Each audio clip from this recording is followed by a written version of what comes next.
I really don't know what to say, guys. That episode, crazy.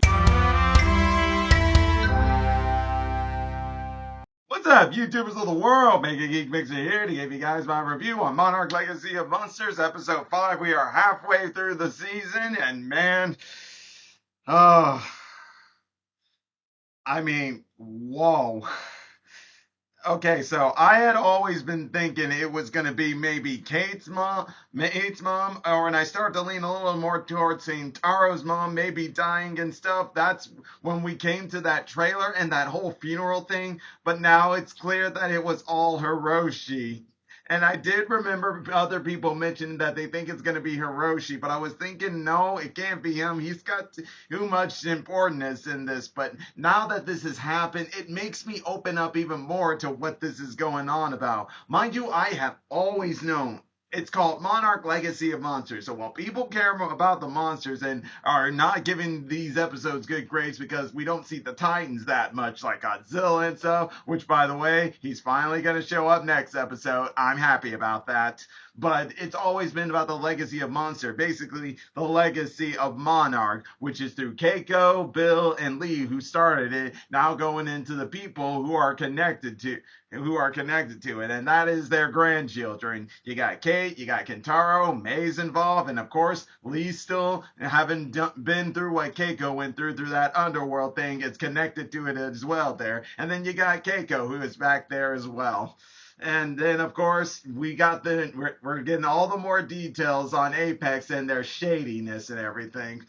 But still, what an episode. And what I love most about it was how it ended, is how it began and ended. When it came to how Hiroshi was, well, at the beginning, we were given a flashback to Hiroshi trying to get Kate to sleep when she was little through a lullaby while he's in Tokyo and she's over in California. But it's cut off when he's going to see Kentaro, who was just born and everything. But then here comes the ending right there. The ending where sadly Hiroshi got mortally injured and stuff, and it was too late to save him. So there's Keiko and Kate with him in his final moments, and there's that lullaby again. This is how it connected. The opening of that lullaby to be done, only to be cut off, only to come back to us at the end here. And let me just say, beautiful acting by all three involved there. I was just into it right there. Yeah, I didn't shed a tear, but I felt it in my heart. I felt it as they were all having that moment. It just hit so hard and everything. Now, and yeah, since I'm still learning my Japanese, I still didn't quite understand it, but it's pretty clear that it's a lullaby, sort of in the sense for a family and everything. I'm gonna one day look into it, because now that I think about it, I think that title is that lullaby.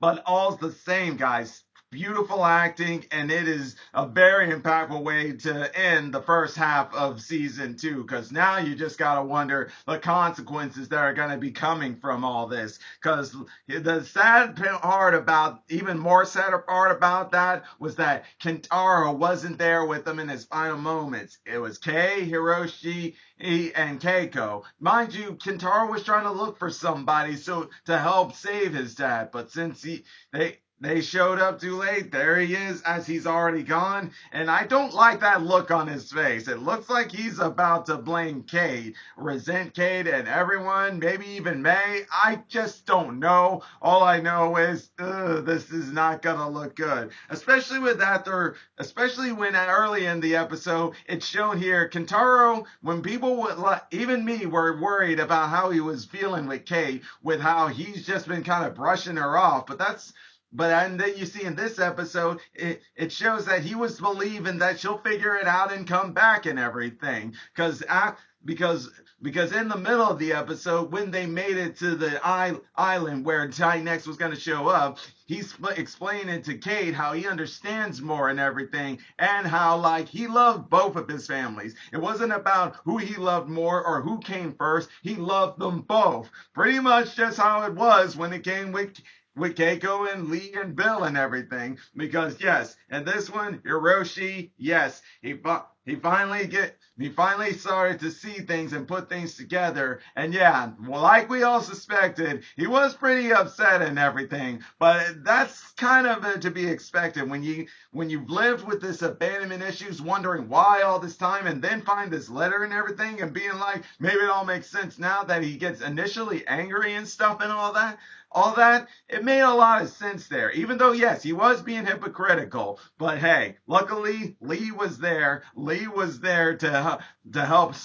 I won't say smack some sense into him, even though I was about to say that. Not physically, but verbally, making him understand things and everything. Because yeah, Lee ain't making any excuses. He knows what he and Keiko did back then and everything. But even still, though, he's not gonna let this stop him from having a bond and a moment with his mother, which he ended up doing afterwards when they were there and found the outpost, a Monarch outpost that Bill was at one time right there. And that's where it got Hiroshi and Keiko to really finally talk and really finally come to acknowledge that they have both made their choices, they have both made their mistakes, and it's theirs. It has nothing to do with what happened with Bill and everything else. I mean, mind you, yes, things really came. When it comes to the Randa family, their obsession with work really tears their family up here and everything. But at the end of the day, these are their choices.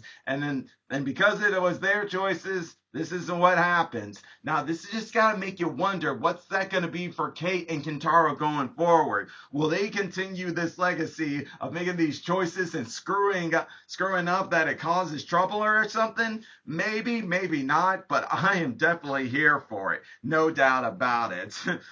Oh, and yeah, and now, having said all that, though, it's time we got into some of the other things here. First off, Titan X and Kate here. We see a little more here what it is. And must I say, I love that vision right there. That shot as Titan X rises out of the ocean, right there in front of Kate, like face to face. And then there was that side shot as he's leaning more into her as she just gets closer to him. It was like a reminder of all these Titans in the MonsterVerse so far that have done that. You've had Godzilla, you've had Kong, you've had Mothra. They've all done that with some of these human characters, and it is just to say, but this one felt even more crazy and stuff, because it kind of confirms what some of us were suspecting, that Kate had some sort of psychic connection with Titan X, because when Titan X rose, it's like he was communicating with her telepathically, like he was talking with her and stuff, and like I said, beautiful, it was just beautiful seeing all that, but still, all ruined in the end, all thanks to Apex and their stupid arrogance that's one of the weaknesses of humanity, and thinking they can control forces of nature here. Forces of nature that are way beyond their control. Okay, yeah, in the last episode, we saw that, yeah, they can control a small little one of those things. But you think for a minute you can control the giant ones? You have another thing coming here. That's always the weakness of humanity, thinking we can control forces beyond our control here. When it comes to Mother Nature, or the Earth for that matter, do not ever think that we are ever in control. But sadly, that's how some people are. Because, yeah, they could try to control Titan X, and that's what made it go on a rampage. But also notice how when it was at agony, Kate felt it too. So this makes me wonder more about what that will do for the plot device going forward near the end here. Because now that we're in the second half, it just makes you wonder where everything is going to go moving forward. All I know is that after we saw everything that happened here, man, things are about to change with Apex being kind of at fault here for Hiroshi's death and everything, and then of course everything else going on out there. I kind of wonder how Kate's going to be feeling about May, because when they had a secret conversation, she wasn't happy that she was with Apex, and now with what Apex did, and that caused the inadvertent death of Hiroshi, how is Kate going to feel about May now? Who knows on that end?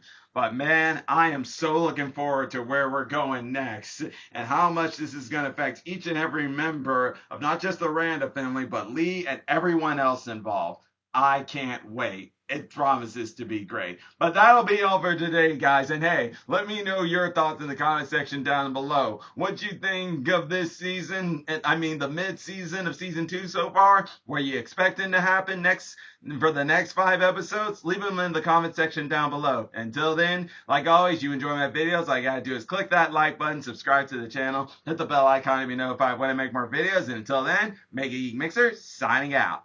Bye!